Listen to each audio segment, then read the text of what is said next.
इस वक्त आप आराम से बैठकर इस वीडियो को देख रहे हैं, मगर मैं आपको कहूँ, आज जिस जगह पर आप अभी बैठे हो वो जमीन आज से करोड़ों साल पहले 8,500 डिग्री के तापमान से उबल रही थी, या जिस जगह पर आप बैठे हैं वो जगह लाखों सालों तक बर्फ से ढकी हुई थी। ये दोनों बातें सच हैं। इस 15 मिनट की वीडियो के अंदर आप पृथ्वी के 450 करोड़ साल के सफर को देखने वाले हैं।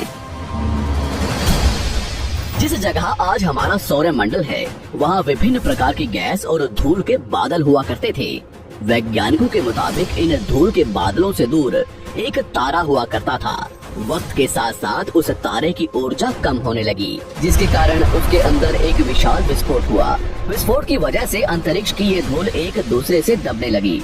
इस दौरान बादलों में स्थित धूल के कण दबाव और गर्मी के कारण बड़े उल्कापिंड और पत्थरों में परिवर्तित हो चुके थे, और इसी दबाव की वजह से इन बादलों में स्थित रेडियो एक्टिव पदार्थ ने ग्रेविटी का निर्माण किया।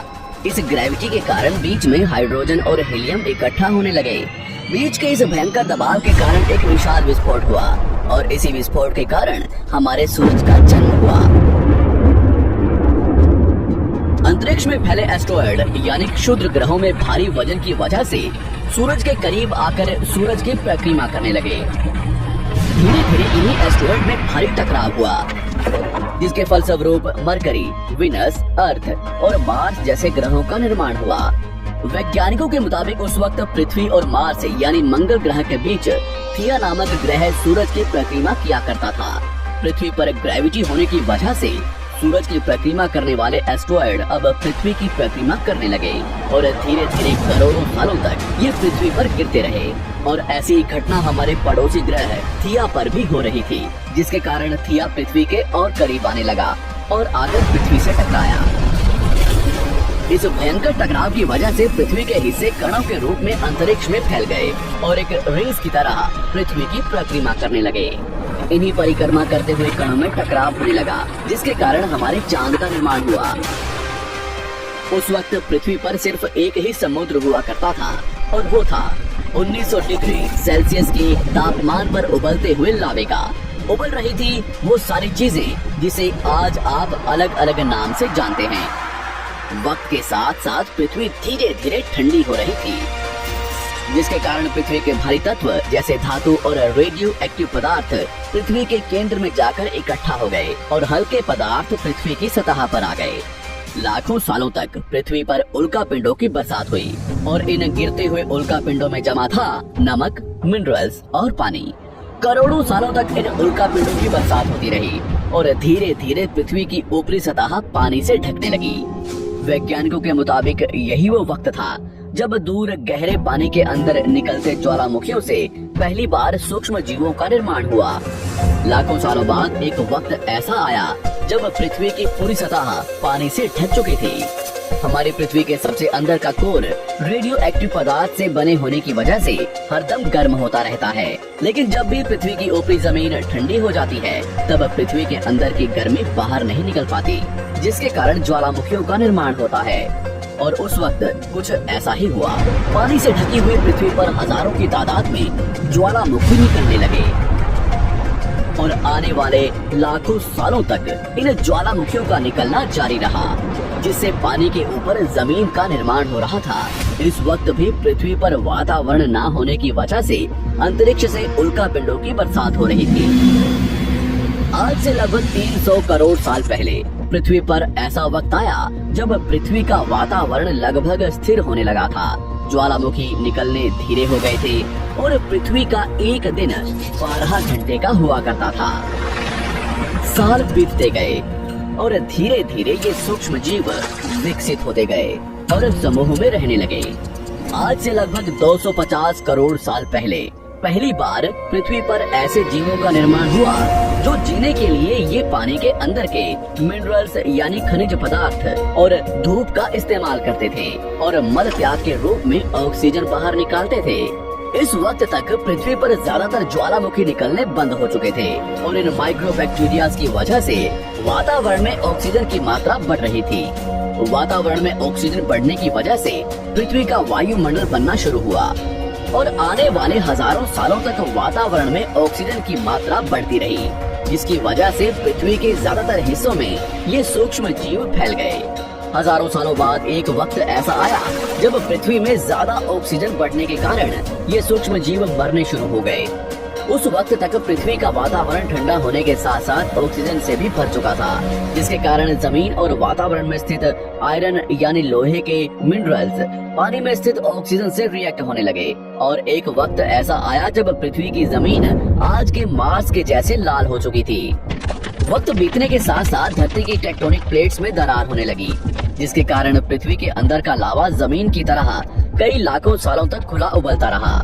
और यही वो कारण था जिसके कारण पृथ्वी के वातावरण में कार्बन डाइऑक्साइड की मात्रा बहुत बढ़ गई और पृथ्वी पर एसिड की वर्षा शुरू हो गई। एसिड रेन की वजह से पृथ्वी का तापमान घटने लगा और तापमान इतना घटा कि पृथ्वी के ऊपर स्थित पानी बर्फ में परिवर्तित होने लगा। पृथ्वी पर पहली बार भयंकर आइस एज आया। इस वक्त पूरी पृथ्वी सफेद बर्फ से ढक चुकी थी। आमतौर पर जब धरती पर सूरज की किरणें गिरती हैं, तब जमीन उन किरणों को सोख लेती है, मगर क्योंकि पूरी पृथ्वी बर्फ से ढक चुकी थी और क्योंकि बर्फ सफेद और चमकीली होती है, जिसके कारण सूरज की किरणें धरती पर गिरने के बाद वापस चली जाती थी। इसी कारण से पृथ्वी कई लाखों सालों तक बर्फ से ढकी रही, मगर फिर से पृथ्वी के अंदर स्थित गर्मी ज्वालामुखी के रूप में निकलना शुरू हो गई और इन ज्वालामुखियों से निकलने वाली गर्मी ने बर्फ को पिघलाना शुरू कर दिया। इसी बीच पृथ्वी की गहराई में बचे कुछ सूक्ष्म जीव धीरे धीरे बदल रहे थे और अब वो ऑक्सीजन को अपने शरीर को बड़ा और जटिल बनाने के लिए इस्तेमाल करने लगे थे। इस बीच पानी में अलग से भी छोटे समुद्री पौधे निकलने शुरू हो चुके थे। बाहर जैसे जैसे ज्वालामुखी निकल रहे थे, वैसे वैसे वातावरण कार्बन डाइऑक्साइड की वजह से गर्म हो रहा था। वक्त के साथ साथ बर्फ तो पिघलने लगी, मगर धरती पर फिर से एसिड की वर्षा शुरू हो गई, जिसके कारण फिर पृथ्वी ठंडी होने लगी और फिर पृथ्वी की ज्यादातर सतह बर्फ से ढक गई। ऐसा बार बार कई हजारों सालों तक होता रहा और इसी कारण से अब समुद्री जीव धीरे धीरे वातावरण के हिसाब से विकसित हो रहे थे।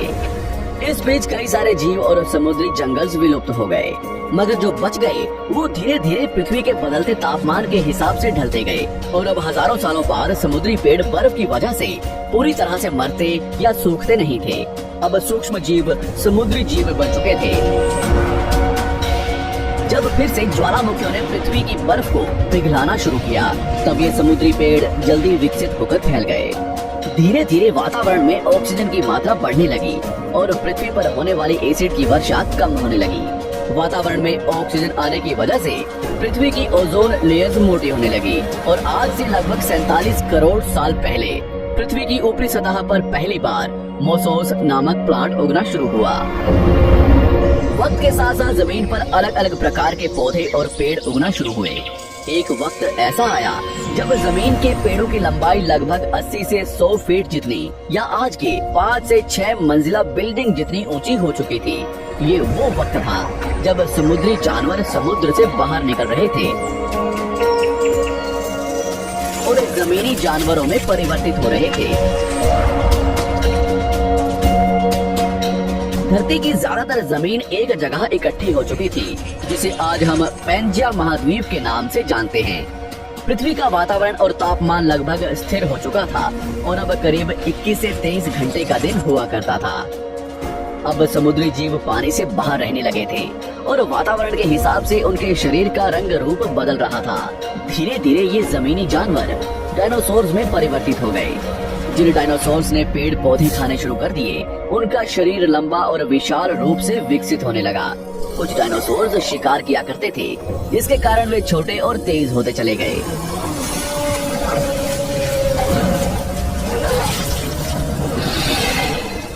पृथ्वी की ऊपरी जमीन एक जगह इकट्ठी होने के कारण ज्यादातर जमीन रेगिस्तान और बंजर हो चुकी थी। ज्यादातर जंगल समुद्र के करीब हुआ करते थे, जिसमें डायनासोर्स रहा करते थे। आज से लगभग 20 करोड़ साल पहले पैंजिया महाद्वीप टूटना शुरू हो गया। पैंजिया के विभाजित होने की वजह से पृथ्वी की ज्यादातर ऊपरी जमीन पानी के संपर्क में आने लगी, जिसके फलस्वरूप पृथ्वी पर हरियाली बढ़ती गई, जिस वजह से डायनासोर्स और ज्यादा विभिन्न और विशाल होते चले गए। डायनासोर्स ने आने वाले लगभग 20 से 30 करोड़ सालों तक पृथ्वी पर राज किया। उस वक्त डायनासोर्स समुद्र से लेकर जमीन और आसमान तक पूरी पृथ्वी पर राज किया करते थे। इस दौरान अफ्रीका से टूटा भारत सीधे आकर आज के तिब्बत से टकराया और इस टकराव की वजह से हिमालय का निर्माण हुआ। आज से लगभग 6.5 करोड़ साल पहले पृथ्वी की तरफ आज के माउंट एवरेस्ट से भी बड़ा लगभग 4.5 लाख करोड़ किलो जितना वजनीय उल्कापिंड लगभग 80,000 किलोमीटर प्रति घंटे की स्पीड से पृथ्वी की तरफ आ रहा था। पृथ्वी की सतह को छूते ही उसमें भयंकर आग लगी और वो जलते हुए सीधा पृथ्वी से टकराया। इस टकराव से निकलने वाली ऊर्जा आज के 10 करोड़ परमाणु बम एक साथ फटने के बराबर थी। जहाँ ये उल्कापिंड गिरा वहाँ के जानवर और पेड़ तुरंत भाप बनकर जल गए। गिरते ही पृथ्वी पर पूरी तरह धूल फैलने लगी। समुद्र में भयंकर बाढ़ आने लगी। भूकंप और आग ने पृथ्वी को जलाना शुरू कर दिया। कुछ ही घंटों में पूरी पृथ्वी के वातावरण में हानिकारक गैस और धूल की वजह से पृथ्वी नर्क हो चुकी थी।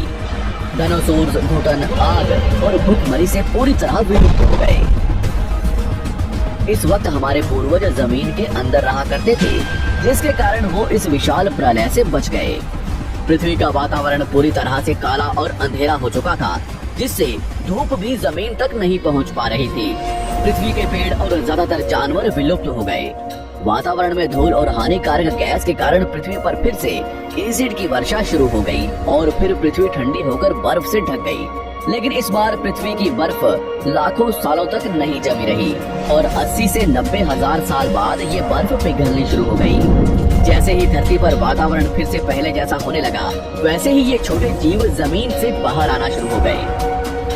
उस वक्त पृथ्वी की बर्फ पिघलनी शुरू ही हुई थी, जिसके कारण अफ्रीका में घने ठंडे जंगल हुआ करते थे और इसी बीच ये जमीनी जीव बंदरों में परिवर्तित हुए।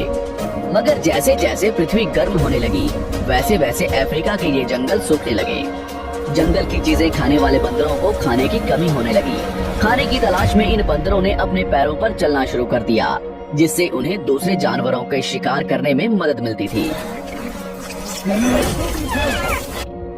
धीरे धीरे बंदर एप्स यानी वानर में परिवर्तित हुए। खाने की तलाश में ये एप्स पृथ्वी के दूसरे हिस्सों में फैलने लगे और धीरे धीरे उनके शरीर का रंग रूप वहाँ के मौसम के हिसाब से बदलता गया। वक्त के साथ साथ हम आदिवासी बने। हमने हथियारों से लेकर आग का आविष्कार किया। हम धीरे धीरे इंसान के रूप में विकसित हुए। हमने धर्म से लेकर परिवार, भाषा और संस्कृति का निर्माण किया और वक्त के साथ साथ हम विकसित होते चले गए और आज हम इस पृथ्वी की सबसे विकसित प्रजाति बन चुके हैं। पृथ्वी को आज के जैसे बनने में लगभग 450 करोड़ साल का वक्त लगा है और हमें एक छोटे जमीन में रहने वाले जानवर से इंसान बनने में कई लाखों सालों का। मगर हमने इन 100 सालों में जितना पृथ्वी को गंदा और तबाह किया है, उतना आज तक किसी भी प्रजाति ने नहीं किया होगा। हम फिर से धरती को गर्म कर रहे हैं और कार्बन डाइऑक्साइड की मात्रा बढ़ा रहे हैं। वैज्ञानिकों का मानना है कि पृथ्वी पर फिर से विशाल परिवर्तन होने वाला है। भविष्य में पृथ्वी कैसी होगी